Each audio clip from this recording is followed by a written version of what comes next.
You're on the Six Screens Telenetwork, earning the reputation of giving all the right ingredients, uninhibited in exposing the hard, cold facts about the Watchtower Society. And now, the end is near.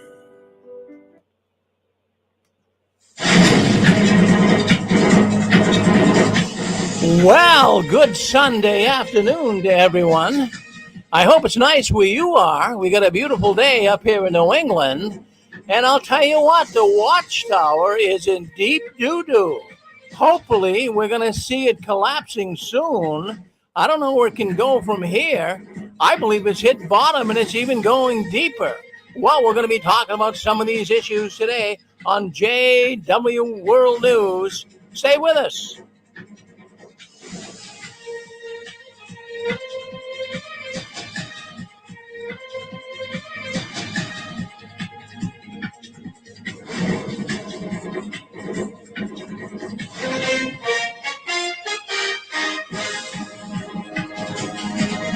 Well, hello everyone and welcome in Sunday afternoon.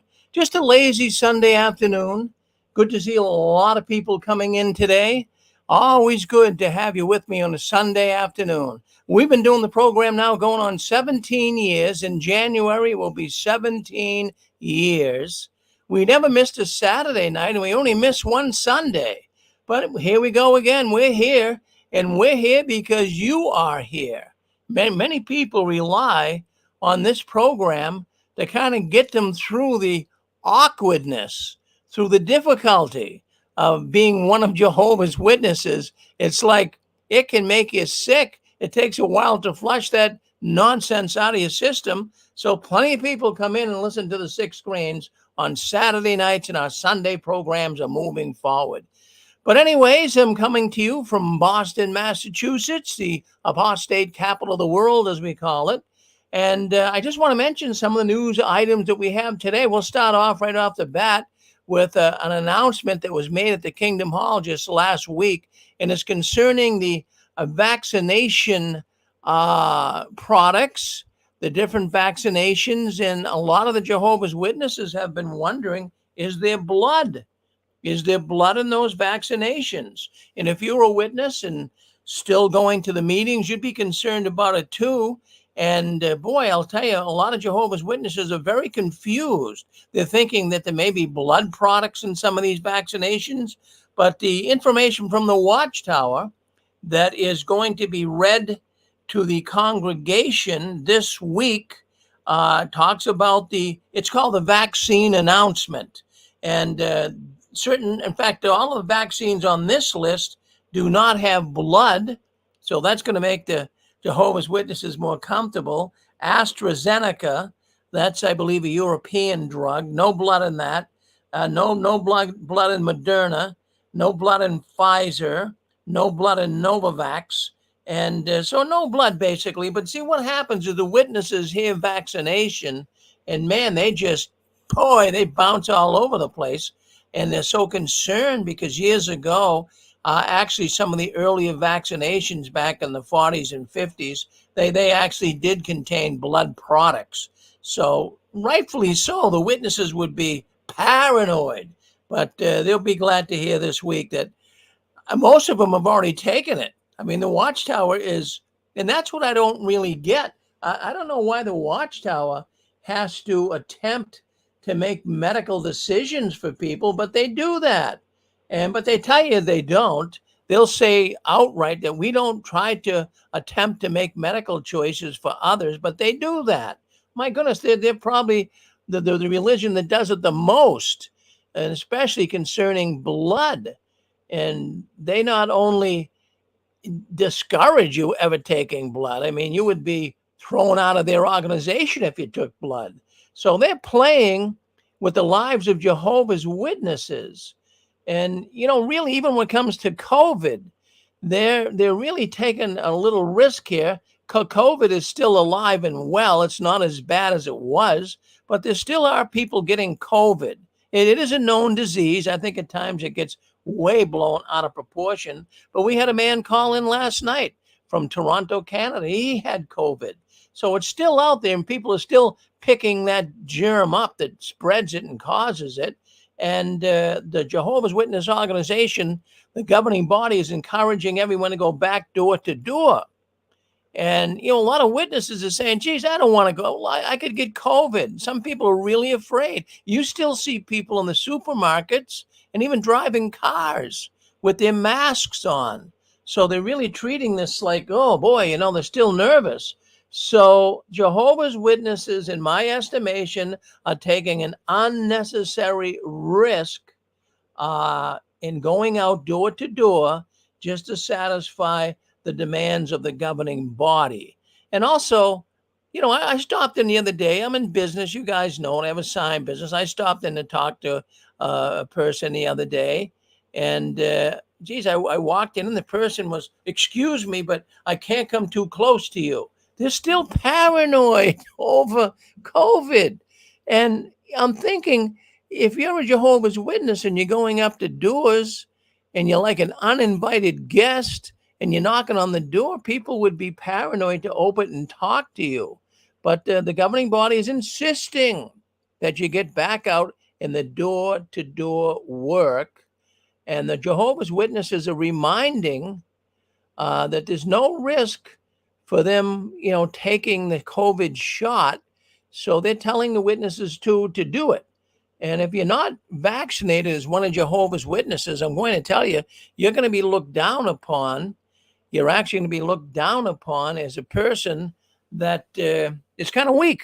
And how they do that in the organization, right? All you have to do is do something contrary to what the witness world is encouraging you to do. And if you're not doing what they want you to do, you are weak. So there you go. I mean, you're going to be hearing more about this. This house to house, many witnesses are reacting in a negative way. They don't want to do it, but we'll talk more about that as we go along on JW World News in the coming months. But, there's going to be a lot of announcements coming in the near future, and they're already happening right now.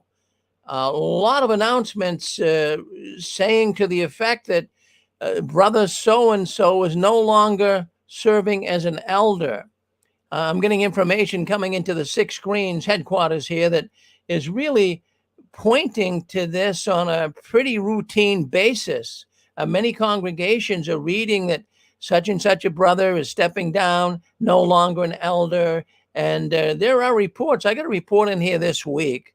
In one congregation, 5 elders in their 40s, only in their 40s, they're not that old, they've resigned and have been removed in the last few years.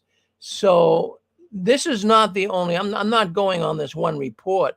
I'm going on a number of reports that I have coming in here, the Sixth Screen, and reading on some of these Reddit posts and some of the different posts online.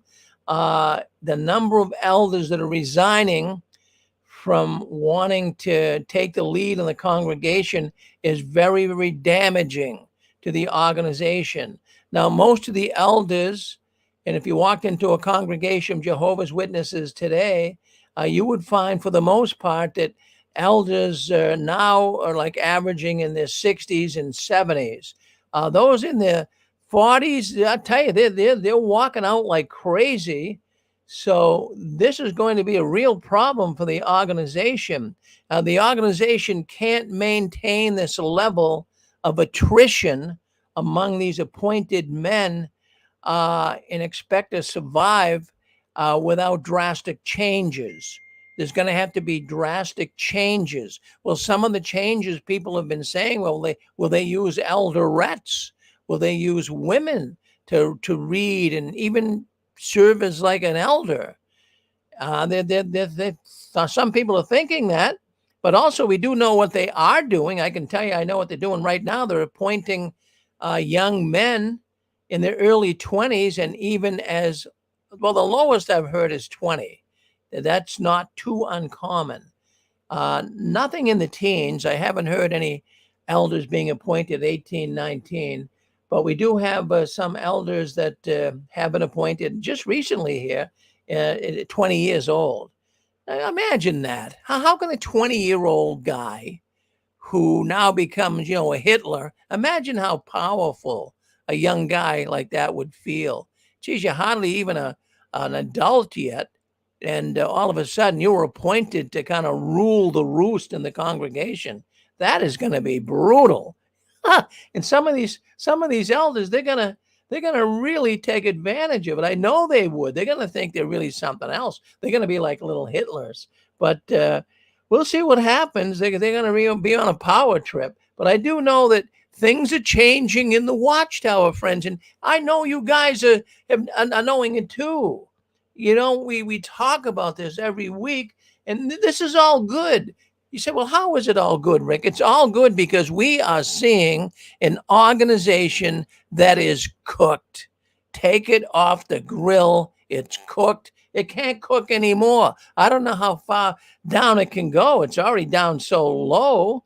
So I want to bring these things up. And I know a lot of people that say, geez, Rick, will you knock it off? Will you just cool it? The Watchtower is going to be around for a long time. I don't think so. I don't think so. A lot of people are saying, come on, Rick, they'll be here. They'll just be different. Well, I go with that. They might be different. But I'm going to tell you something. You can't have an organization. You cannot have an organization that has changed its doctrine so much. You can't have an organization that has hurt so many people, causing suicides, causing death because of not taking blood transfusions, covering up child molesters.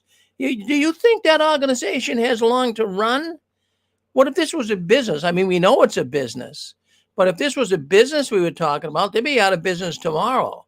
So they got to really drastically change their way of doing business, or it's going to be over for the Watchtower, seriously.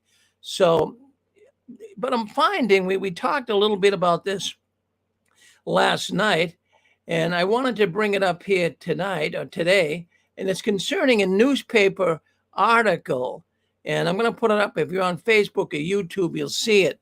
What you're looking at right there is the Daytona Beach News Journal. Now, this is definitely paid advertisement by the Watchtower. They are spreading propaganda about how wonderful they are all over the world right now. And what they're doing is this propaganda spread is generally in the form of a puff piece. That's what they call it, a puff piece in the newspaper or a puff piece on the local news channel. Now, in this particular newspaper article, right there on the front cover, as a matter of fact, just a few days ago, they're showing it's right on the front page. It's like the top story that the witnesses going back door to door and spreading their beliefs. And it shows a group of witnesses walking down the sidewalk in full color. And then when I looked at the paper online, it's got a 4-page spread on how wonderful the Jehovah's Witnesses are. Man, can you believe that? I mean, do you think they're that wonderful? But they're patting themselves on the back, and of course they're more than likely paying for that particular puff piece. But it reeks advertising over and over again. This is not something that the newspaper said, "Hey, let's do an article about Jehovah's Witnesses." No way would you get a 4-page article about it. It's no doubt it's paid advertising. And not only that, they put their website right in there, get on jw.org. And then the number of times it's obnoxious, the obnoxious number of times Jehovah's Witnesses in the article are used. I mean, they're really cramming that down your throat. I mean, we already know we're reading about Jehovah's Witnesses, but really, do you have to mention it so many times? And see, this is a paid piece because in advertising and in marketing, that's what they do, is they use extreme repetition to get that brand out there. Get that out there. jw.org, Jehovah's Witnesses. Some of these articles, though, never mention Watchtower. That's amazing to me. They're really distancing themselves from the term Watchtower. It's got a bad connotation. It's been tarnished, but they are really trying to get people on jw.org. So, I mean, there's a lot here, but I'm telling you right now, I'm calling this a very horrible choice of marketing on the part of the organization and mostly on the part of the newspaper.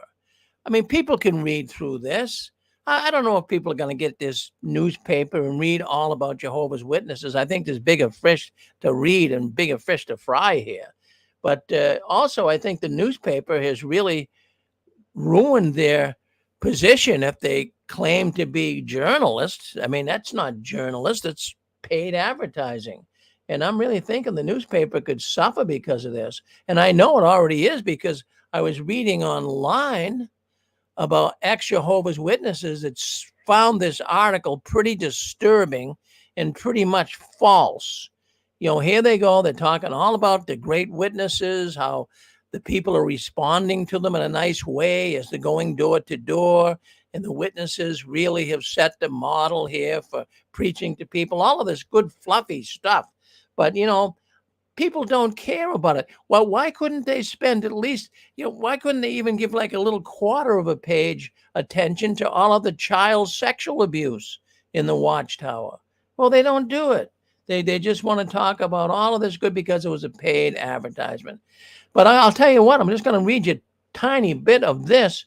This is a letter that someone wrote to the editor of that newspaper in Daytona Beach.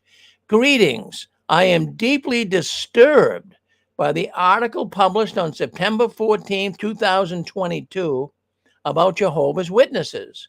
Knowing that the Watchtower Bible and Tract Society, Jehovah's Witnesses, have more than serious issues that journalists are not writing or talking about raises some serious concerns.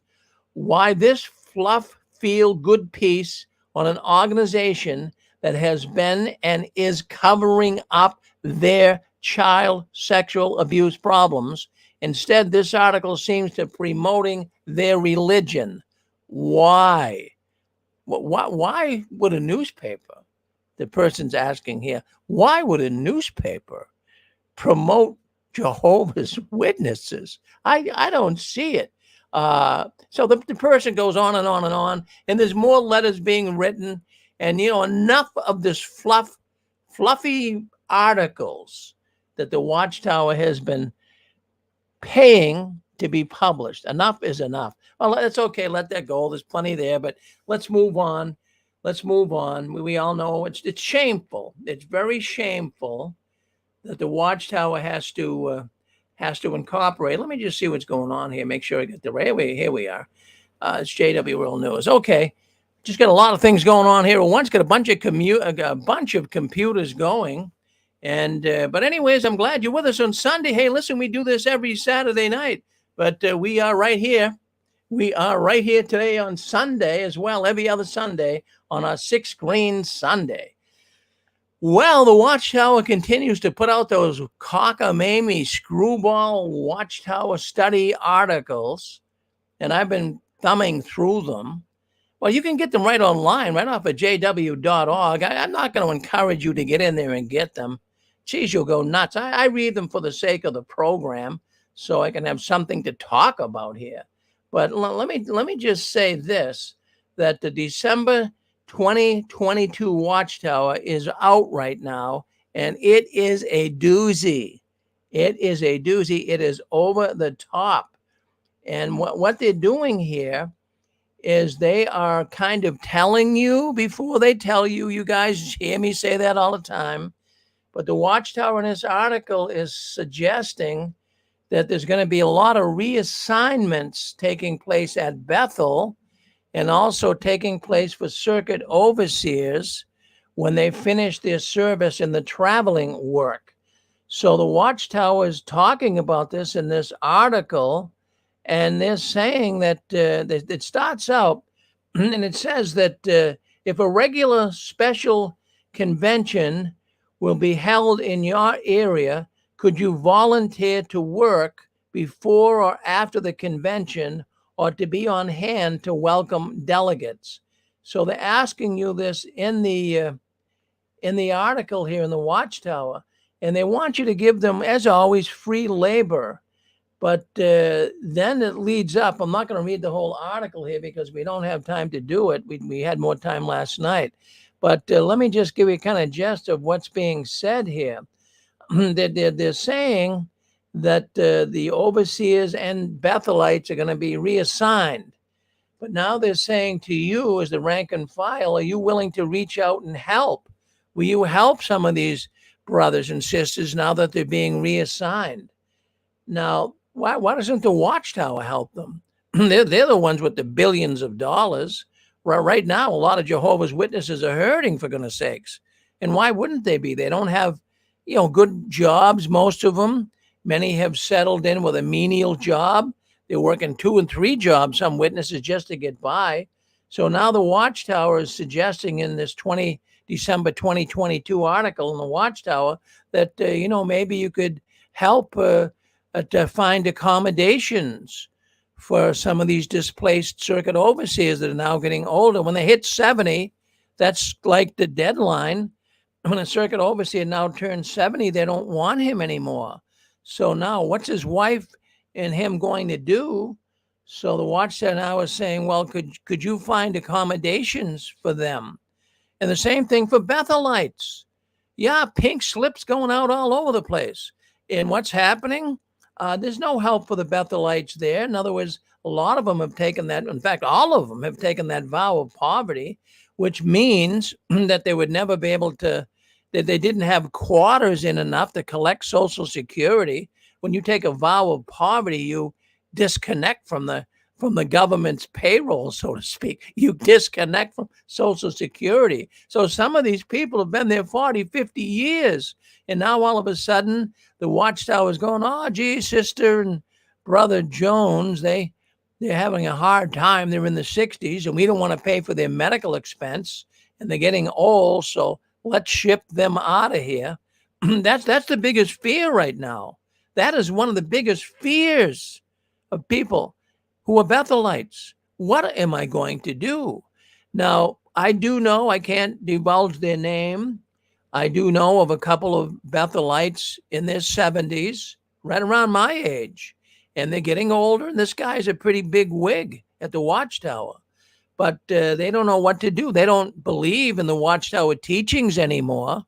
They don't believe it. But what are you going to do? You got no money. You don't have anywhere to go to live. You got no relatives to speak of. Boy, you are up the creek without a paddle, as the saying goes. So a lot of Bethelites are finding themselves in that position. And isn't it a terrible thing that the Watchtower is doing to some of these people? Would you do that? Geez, if you had people working for you for 50 years, giving you free labor, would you just, open the door and say, go ahead, go back to your local congregation. The brothers and sisters will help you back there. That is just absolutely terrible. But this is the only loving organization on the planet, friends.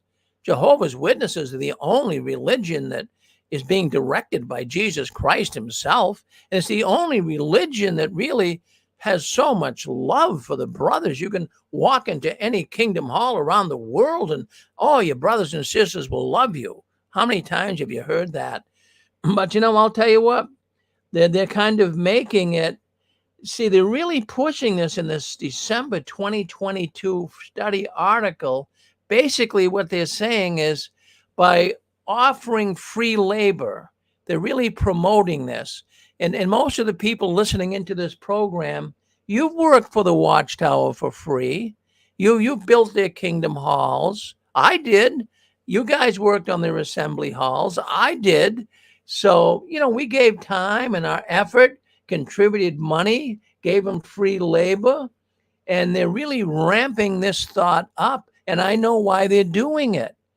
First of all, they want you to take care of the elders, the Bethelites that are leaving, and the circuit overseers, but also don't forget they're trying to get this Ramapo, this gigantic movie studio, video studio built up in Ramapo, New York. And they're going to need all the free labor they can get. They're already sending out notices through the kingdom halls of, if you can come and work with us, that would be wonderful. So they're gonna, they're gonna have articles like this, like in the December 2022 edition, to get you thinking about, giving them more free labor, and to get you to be their slave, and to get you to take care of those that are leaving. Boy, that's very disgusting. In fact, I'll tell you what, when you start linking, basically, I'm going to tell you, reading that Watchtower article, you can walk away with a theme. And my theme after reading that article is the Watchtower saying this: free labor is the key to gaining everlasting life. Would you ever hear that in a church? Free labor is the key to gaining everlasting life? No, no, no. What can you really do for God? But they want you to see, when you're working for the Watchtower, you're working for God. That's what you're doing. You're working for God. I mean, Watchtower and Jehovah is synonymous. When you think of Jehovah, you think of Watchtower. When you think of Watchtower, you think of Jehovah. So I think it's pretty disgusting that the Watchtower is actually linking your everlasting life into how much work you can do for them free. That's pretty disgusting when you think about it. Didn't God give us all a gift? The gift of life, the gift of coming to know him is free. Life's water is free. Where'd you hear that before? That's from Jesus, right? But these articles are very disturbing.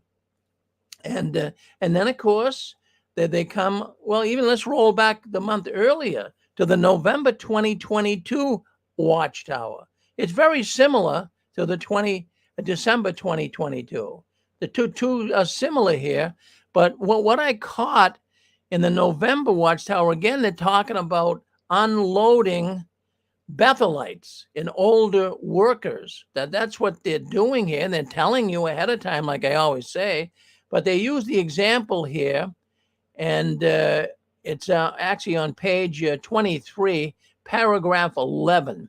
This paragraph got my attention, and just follow it through as I read it, and you'll see where I'm going with it.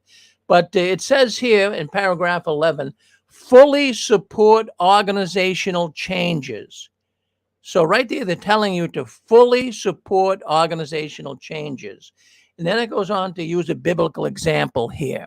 It says, during their travels in the wilderness, the Kohathites cared for a prominent assignment. The Kohathites, they had a very prominent assignment in the Old Testament. Each time the Israelites moved from camp to camp, some of the Kohathites carried the Ark of a Covenant before all the people. Hey, that was a pretty prestigious position for the Kohathites, right? To carry the Ark of the Covenant. That was something special, right? What a privilege. And the Kohathites, they knew it. But however, things changed for the Kohathites. When the Israelites settled in the promised land, they no longer needed to carry around that Ark of the Covenant. So did they complain? You know how the Watchtower, the Watchtower is famous for this. They'll give you stories in the Old Testament, and then they'll tell you, well, those people were so willing and so happy to serve Jehovah. Well, you should be too. So the Ark of the Covenant no longer had to be moved around by the Kohathites, but they were assigned new assignments. They were singers. Some served as gatekeepers, and others cared for storehouses. I mean, that's kind of a lowered position than from carrying the Ark of the Covenant around, right? So they're showing you that the Kohathites, they didn't complain, and they didn't demand a more prominent role, even though they had that very rich heritage. So then the question is asked right from the Watchtower, what lesson can we learn? Wholeheartedly support changes that Jehovah's organization makes, including any that affect your assignment. So you can see where they're going with this. And then they use the example, and this was sad. I read this example, and there's a woman, a Jehovah's Witness woman. Her name was Diana, I believe I'm pronouncing that right. It's a Middle Eastern name. But Sister Ziana, she received a change of assignment. She lost her cherished position and privilege. She was a Bethelite, and she was reassigned to the field. In other words, sent her home, is what that's saying. When you're reassigned to the field, it means they sent you home. So Sister Ziana was sent home after serving at Bethel for more than 23 years. And she says, my change of assignment was a big shock. Yeah. Did you ever know a Bethelite that was kicked out of Bethel? Do you think he came home with a big smile on his face? Do you think he came home and wanted to meet and greet all the brothers and sisters right away? No, they didn't even come to the meetings for a few weeks. So it was a big shock for Sister Ziana. And I felt useless and kept asking myself, where did I fail? And get this, even this is written right in the Watchtower. It says, sadly, some brothers and sisters in Sister Ziana's congregation added to her pain by telling her, had you been good enough, the organization would not have let you go. Oh, you imagine how this sister felt. She felt downhearted. She cried. She cried every single day for a long time. And she just felt that Jehovah didn't love her anymore. But however, according to the Watchtower here, Sister Ziana was able to keep her senses, and she overcame her negative feelings. How? Oh, the simple way here. Just read articles in our publications that addressed her personal challenge. One article in the February 1st, 2001 article in the Watchtower, how can you cope with discouragement? Oh, yeah, that's going to make Sister Ziana really have a change of thought, right? Doesn't work that easy. So, I can see that they are getting ready to really kick a bunch of Bethelites out the door. They don't need them anymore. It's an expense.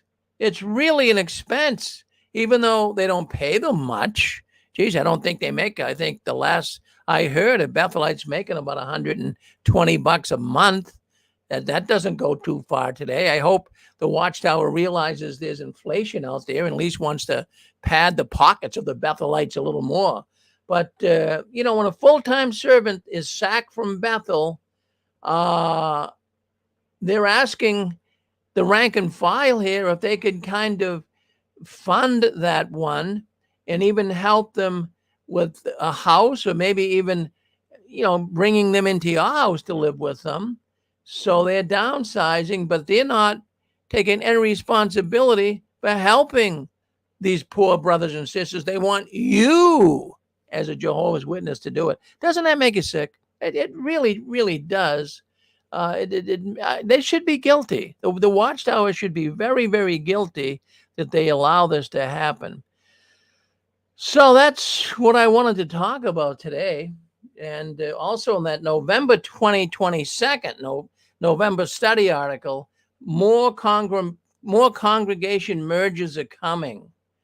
And they're using the example in there of Vialdo, a 73-year-old man in Slovenia. Yeah, Slovenia, I guess it would be. But anyways, he's a 73-year-old man in that country. And he was really getting tired of the Kingdom Halls being shifted around and merging. And he made comment about that, but he now understands that this is Jehovah's way of doing it. He felt hurt. Now, just imagine you helped build a Kingdom Hall, as many of you guys have. You went out there and you slung the hammer, you nailed the roofs, you built the sidewalks, you did all of that. And now we had this brother, Bialdo. He was a carpenter, and he recently just renovated.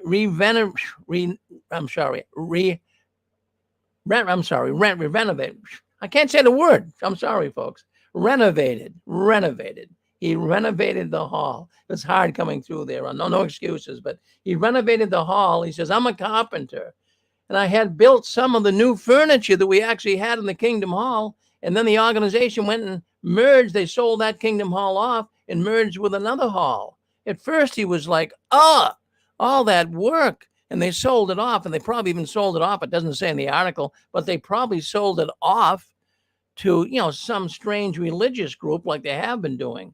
So he's seen his Kingdom Hall go poof, it's gone, go merge in now, and he had to travel a lot further.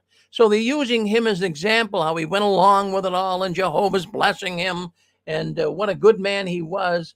So they're telling you there's more mergers coming along, and there's going to be a lot more. So, there's a lot more we could discuss here, but we just don't have the time for it all.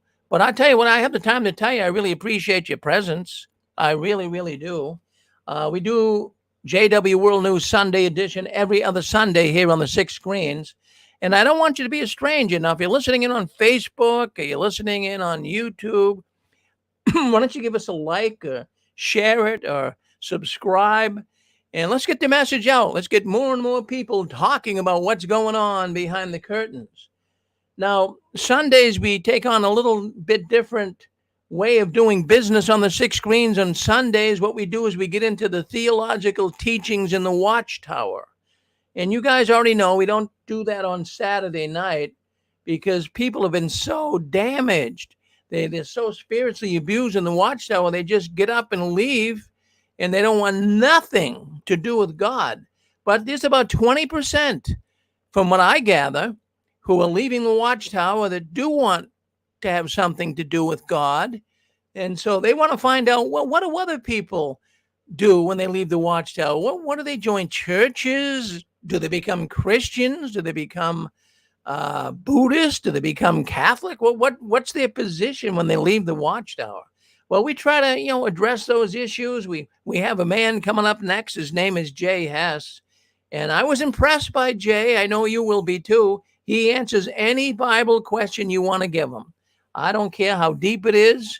I don't even care if it touches on a touchy subject. He'll answer the question for you. He'll answer the question for you, and he'll give you a straight answer. He's really good at it. As a matter of fact, at one time he was associated with the Watchtower writing department. I mean, does that give a guy a little boost or what? I know when I first met Jay, I was still a card-carrying witness. And when I learned he was associated with the writing department, I almost fell on the floor. I mean, yeah, when I was a witness, the writing department, my goodness gracious, they rule the roost. But it really impressed me when I saw Jay on there. So anyways, I'm just going to stop this right here. My phone's ringing, but we'll let it go. Don't worry about the phone. We get phones ringing, computers going. But anyways, I want to say, stay in for Jay. He's coming up next. And, I just want to say another thing, too. Check us out on Saturday night. If you haven't come into the 6 screens on a Saturday night, why don't you give it a shot? Our programs always start every Saturday at 5:45 p.m. Eastern Standard Time.